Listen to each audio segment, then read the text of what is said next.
करने के लिए लीडरशिप की चर्चा चल रही है, जो खबर आ रही है, और आप कहते हैं जनादेश का अपमान हुआ है। मैं सर्व पूरे सम्मान के साथ कहता हूँ, जनादेश का अपमान हुआ और ये लोग कह रहे हैं, ये लोग कह रहे हैं। मैं अपने बर्तनों को बहुत अच्छी तरह पहचानता हूँ।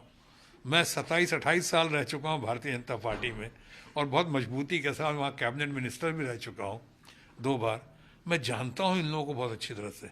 इन्होंने जनादेश के मामले में क्या किया गोवा में, जनादेश के मामले में क्या किया इन्होंने मध्य प्रदेश में, जनादेश के मामले में क्या किया इन्होंने महाराष्ट्र में, जिस तरह खरीद बिक्री की दुकान खोली। और मैं विश्वसनीय सूत्रों के हवाले से मैं आपको कह सकता हूं कि बिहार में भी इस बार बहुत बड़ा खेला कर रहे थे लोग, बहुत बड़े खेला कर रहे थे। यहाँ पे बहुत पैसे का गेम चल रहा था, बहुत सारे रिकॉर्डिंग्स है यहाँ पे विश्वसनीय सूत्रों से। उसमें एक दो तीन मंत्री भी शामिल हैं। हमारे लोगों को बताया गया कि मंत्री भी कौन कौन हैं, लेकिन मैं अभी नहीं कह सकता हूँ, सेंसिटिव इशू हो जाएगा फिलहाल। और इसलिए ये लोगों ने क्यों किया ऐसा खेल, ये क्यों पैसे का तमाशा, ये जनादेश का अपमान कौन कर रहा था। आज अचानक नीतीश बाबू के बारे में इतनी गलत गलत बातें बोलते हैं कि सब पलटू चाचा हैं तो पलट गए। अरे आपने भी तो कहा था माननीय प्रधानमंत्री जी, डीएनए लाओ। नीतीश के डीएनए पर आपने सवाल उठाया था। नीतीश बाबू ने भी आपको कहा था ये बड़का झूठा पार्टी यानी बीजेपी, वो भी कहा था आपको। कहीं आपने क्या क्या कहा उनके बारे में, ठीक है उन्होंने भी जवाब दिया, कुछ किया होगा, लेकिन मैं शुरू में कहा था बिहार में ऑप्शन नहीं है।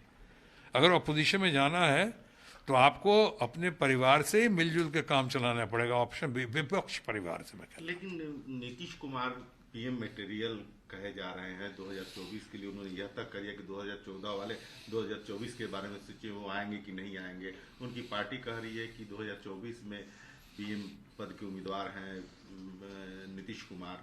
उस स्थिति में क्या लग रहा है कि इतने लोग की लिस्ट है, ममता बनर्जी, नीतीश कुमार, केसीआर, ये नाम आ रहा है, उस बीच में कहाँ से सब बढ़िया लोग हैं, सब अच्छे लोग हैं। ममता बनर्जी ने तो जैसे मैंने कहा वो तो पूरे हिंदुस्तान में क्या पूरी दुनिया में रोल मॉडल बनकर उभर के आई हैं, true leader of the masses सही मानों में।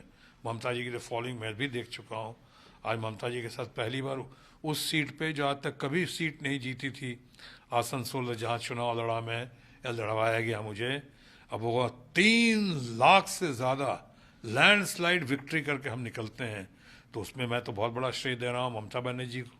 उसके बाद दे रहा हूँ मैं वहाँ के तृणमूल कांग्रेस के नेताओं को, लीडर्स को, और उसके बाद आसनसोल की जनता को। थोड़ा बहुत श्रेय मुझे भी जाता है उसमें, थोड़ा बहुत। लेकिन ममता की अपनी आप देखिए क्या पॉपुलरिटी है, क्या फॉलो। एक्सेप्ट हो पाएंगे इस क्यों स्थिति नहीं में? हो पाएंगे। जब मोदी जी एक्सेप्ट हो सकते हैं, उनको किया था, तो इनमें क्या कमी है भाई।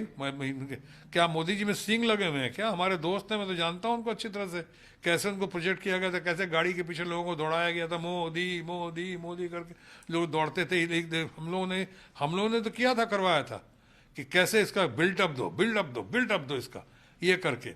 तो ये तो क्या इस पे।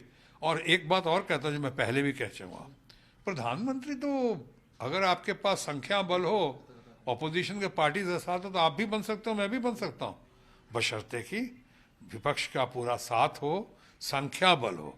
कोई प्रधानमंत्री बनने के लिए उस कोई फ्रेम आई में नीतीश कुमार फिट बैठ जाएंगे क्यों नहीं बढ़ी हमारे में। विपक्ष के फ्रेम में? पहली विपक्ष के फ्रेम में अभी तो देखिए, पूरे सबसे बड़ी बात उन्होंने की, विपक्ष को जागरूकता पैदा कर दी। विपक्ष में आज विपक्ष जो है एकदम सोच रहा है कि हाँ मुमकिन है, ये हम लोग एक गुट एकजुट हो जाए। ये बहुत बड़ा काम हुआ है इस मूव से, आज बिहार के इस मूव से। और मैं इसके लिए अपनी शुभकामना और शुभाशीष देता हूँ तेजस्वी यादव को और नीतीश कुमार को।